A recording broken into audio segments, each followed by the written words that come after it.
Hi guys! In this video, tuturuan ko kayo kung paano nyo makakonect ang isang domain dito sa iyong online store. Okay?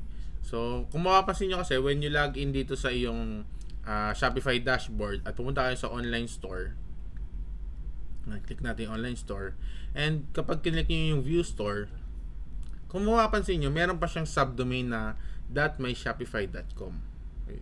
So, ang gusto nating mangyari is mawala yung subdomain na yun at magiging payaonlineshop.com na lang siya.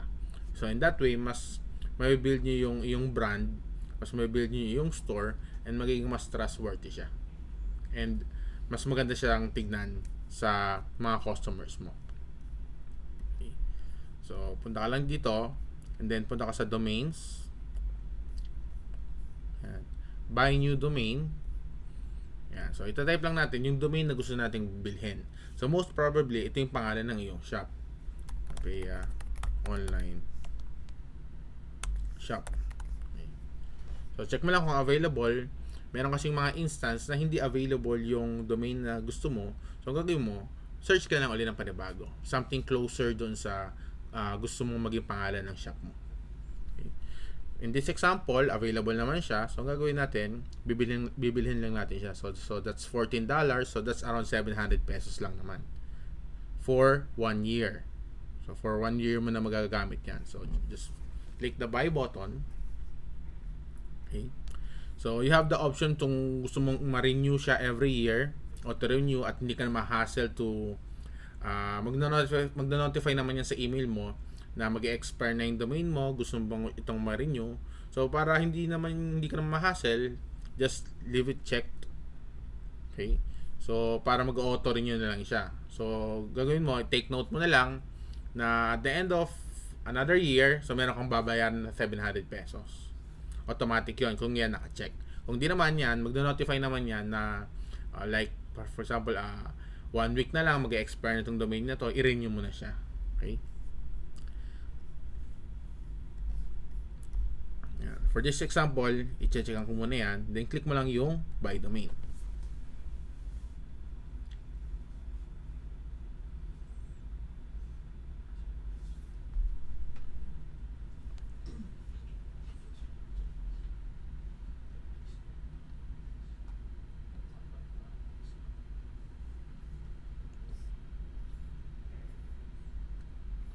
Yan. So, sabi dito, verify your email address. So, to register your domain, you need to verify your email address within 15 days. So, an email will be sent to, ayan, yung ginamit mong email to register yung Shopify mo. So, Pinoy Ecom Academy at gmail.com. So, punta lang tayo ngayon dito sa ating email.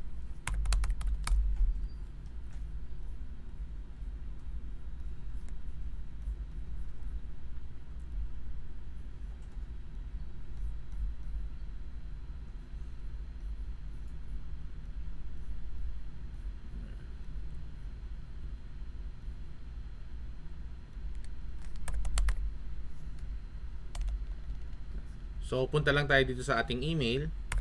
Yan. So, gmail.com. Yan. So, that's Pinoy Ecom Academy.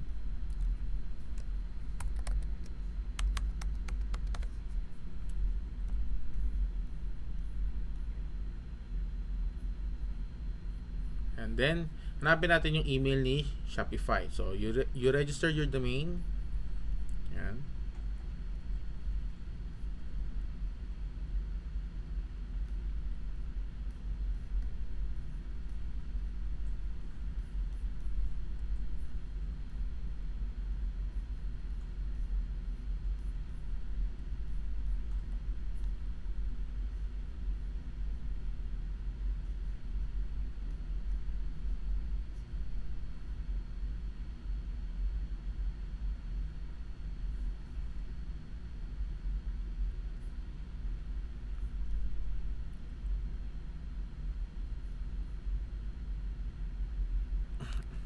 Okay, so once okay na, we just need to verify your email address. So, click mo lang yung resend email.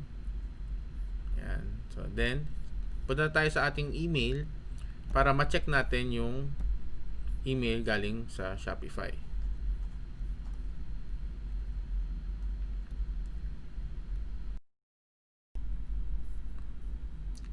Yan. So, hanapin mo lang yung email galing from Shopify. Click mo lang yan. Then, makakatanggap ka ng verification email na you've successfully registered your domain. Ayan. Then, your domain name for 1 year and so on and so forth. So, punta ka lang dito sa iyong dashboard and then i-refresh mo lang. Okay. Ayan, mapapansin mo, yung status dito dapat connected na. So, yan, kapag connected na, punta ka dito sa online store. Then, view your store. Ayan.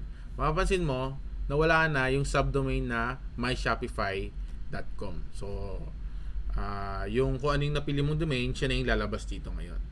Okay? So, that's all. So, connected na yung domain mo. And see you on the next video.